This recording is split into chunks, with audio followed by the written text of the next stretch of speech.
Boa tarde a todos. Mais uma vez começando o quadro Cidadania, hoje falando sobre um tema bastante importante, que é segurança pública. E a minha convidada é a delegada doutora Rosileide Lima, que é diretora da Central de Flagrantes de Porto Velho. Doutora, seja muito bem-vinda. Agradeço, Fabrício. A Polícia Civil agradece, né, esse convite e eu, como delegada já há 12 anos, agradeço também. Doutora, no Brasil, 10 anos após a aprovação do Estatuto de Desarmamento, considerado um dos mais rígidos do mundo, o comércio legal de armas de fogo caiu 90%, mas as mortes por armas de fogo aumentaram 346% ao longo dos últimos 30 anos, com quase 60 mil homicídios por ano. O Brasil já é, em números absolutos, o país em que mais se mata em recente estudo da Universidade de Harvard, uma das melhores do mundo. Foi divulgado que quanto mais armas os indivíduos possuem, menor é a criminalidade. Em outras palavras, há uma robusta correlação positiva entre mais armas e menos crimes. Doutora, na sua opinião, por qual motivo a criminalidade vem crescendo tanto no nosso país e se tem alguma relação com relação ao desarmamento da população brasileira? Então, doutor Fabrício, essa questão desse estudo de Harvard, pelo que eu tomei conhecimento, não é bem um estudo, é um artigo escrito, né? Teria se baseado nos Estados Unidos e em alguns países da Europa, onde a gente tem um sistema de justiça criminal totalmente diferente do Brasil, né? Então, veja, eu não apoio o final do Estatuto do Desarmamento, porque eu entendo que armar a população não é uma medida que você vá impedir a prática do crime. Por que eu entendo isso? Por exemplo, se você tem um crime contra o patrimônio, em que a vítima reage, comprovadamente, estatisticamente, está provado que em 70% dos casos a vítima morre. Por quê? Porque o infrator, ele tem um elemento surpresa e a vítima não fica 24 horas de prontidão esperando o crime acontecer. Então, eventualmente, quando a vítima consegue fazer uso da arma de fogo e rechaçar a violência, foi vamos dizer, uma eventualidade. Tá? Pois bem. Doutora, com relação ao governo do Estado, ele implementou as grandes delegacias, que são as Unisps, né? Foi inaugurada uma Unisp na Zona Leste, na Zona Sul e no centro da cidade, ali na Brasília, integrando Corpo de Bombeiro, Polícia Militar e Polícia Civil. Afastando um pouco a polícia da comunidade, fechando as delegacias especializadas e os postos da Polícia Militar comunitária. A senhora acha que isso está funcionando, essas grandes delegacias? Isso. Eu sou uma das delegadas que não morre de amores pelo modelo das Unispes, né? Eu concordo com o senhor que, de fato, a Unisp, ela trouxe esse afastamento da comunidade. Mas se você questionar, por exemplo, o policial e hoje a população que é atendida numa Unisp, o que ela acha de estar sendo atendida num ambiente melhor, a pessoa vai dizer que está sendo melhor atendida. O senhor entendeu? Entre ela ter uma delegacia de bairro que está sucateada e ela ter um prédio novo, né? Ela sabe que vai gastar mais de ônibus, que ela vai demorar mais para se locomover, mas é um ambiente que hoje ela está sendo melhor atendida. O modelo da Unisp, ela tem uma explicação lógica que seria integrar as polícias, para que as polícias trabalhassem de forma integrada. Tanto é que você tem no mesmo ambiente bombeiros, policiais militares e policiais civis.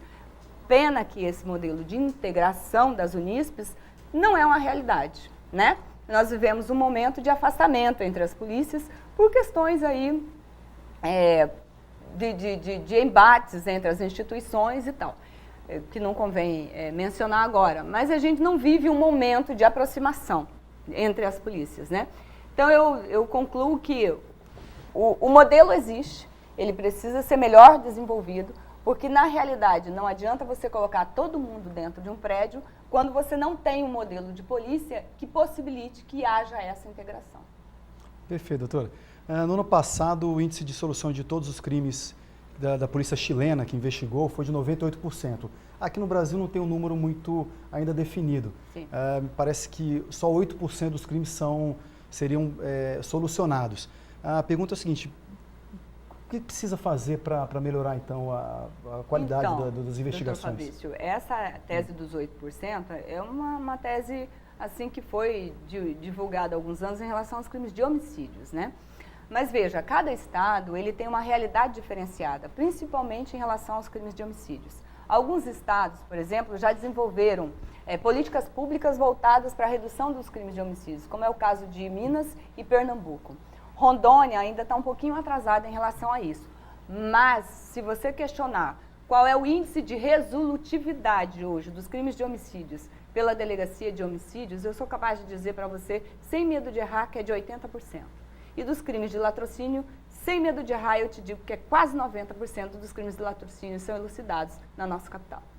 Muito bom. Ainda com referência a esse estudo, quer dizer, falando um pouco da polícia chilena, a polícia chilena conseguiu diminuir drasticamente a criminalidade utilizando a polícia comunitária. Lá no Chile as pessoas podem acessar um site e ter acesso ao telefone do policial. Então há um contato, uma integração entre a polícia com a sociedade. Achei interessante ter funcionado no Chile. Muito interessante. Eles desenvolveram um modelo, né, de aproximação do policial com a comunidade. Então. Com relação aos crimes sexuais praticados contra as mulheres, tem algum índice aqui na cidade? Então, eu estive conversando com a delegada titular da Delegacia de Atendimento à Mulher e ela me disse que em 2016, registrados na delegacia, foram 56 casos de crimes sexuais.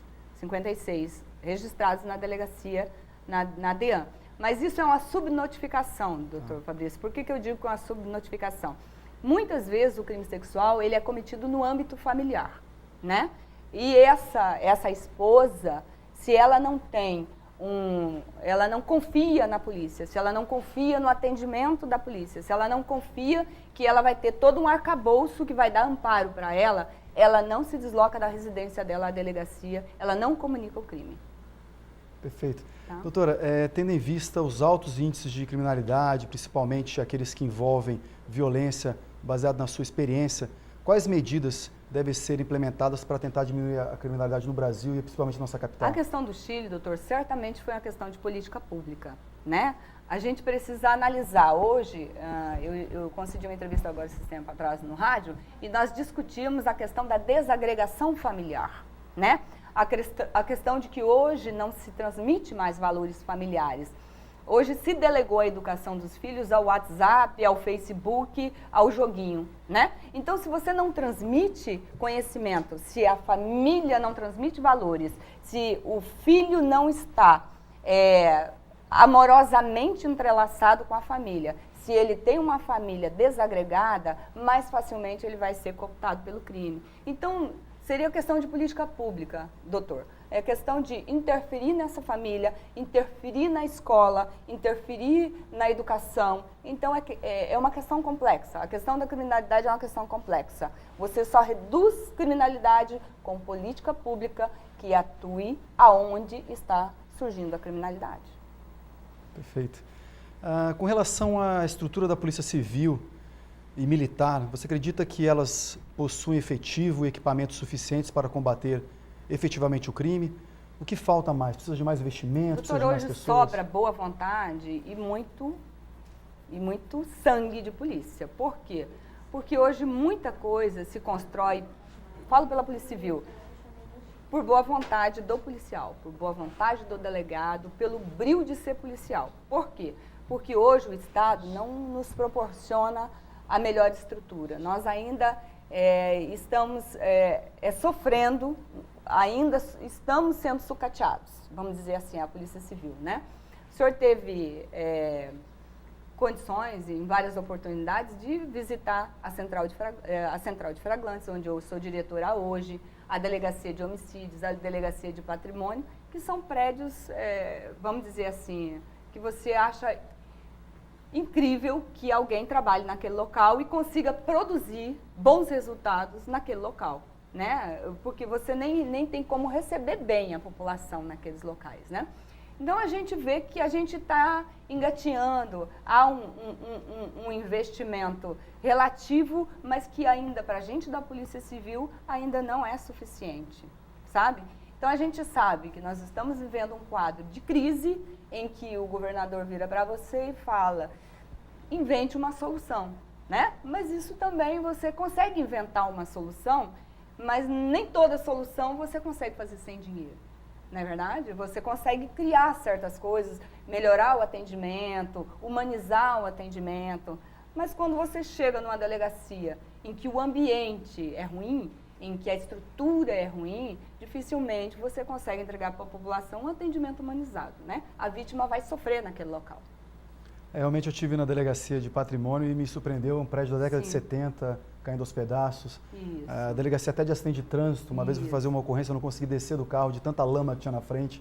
Sim. E espero que essas novas Unisp sejam realmente boas para a população, mas eu ainda acredito também que nós precisamos mesmo a polícia mais próxima da população, da comunidade. Acho que o policial fazendo esse policiamento ostensivo, as pessoas conhecendo o policial no bairro vão fazer denúncia contra os traficantes, as pessoas que cometem furto e roubo. Doutora, para finalizar, quais são os crimes mais praticados aqui hoje em Porto Velho, que passa todos os dias? A senhora está num fronte de guerra ali praticamente, que é a central de flagrantes ali. Uhum. Quais são os crimes mais praticados hoje que estão na capital de Porto Velho? Hoje, estatisticamente falando, talvez 70% das ocorrências envolvam furto e roubo. Furto e roubo diversos, celular, roubo, de residência, celular, residência, estabelecimento comercial, veículos, né? Nós estávamos com alguns índices muito altos em relação a veículos automotores. Eventualmente, com a atuação tanto da Polícia Militar como da Polícia Civil, foram debelados alguns grupos criminosos e isso deu uma reduzida, deu uma estancada, né? Mas nós não podemos contar só com a polícia, né? A ajuda da comunidade, a partir do momento em que a comunidade confia na polícia que tem, ela estabelece um vínculo com a polícia e ela passa informações para a polícia, a resposta que a polícia dá é outra, né? Quando a polícia recebe informação da atuação do criminoso, ela tem como dar outra resposta, né? Perfeito. Queria agradecer a sua presença, muito obrigado. Sim. Queria aproveitar e fazer uma homenagem aqui no 7 de setembro à Polícia Civil e Polícia Militar. Vocês são guerreiros, trabalham aí com dificuldades, sem equipamento, sem pessoal, mas, como a doutora mesmo falou, está no sangue. Está no sangue. Obrigado mais uma vez e um bom feriado a todos. Agradece.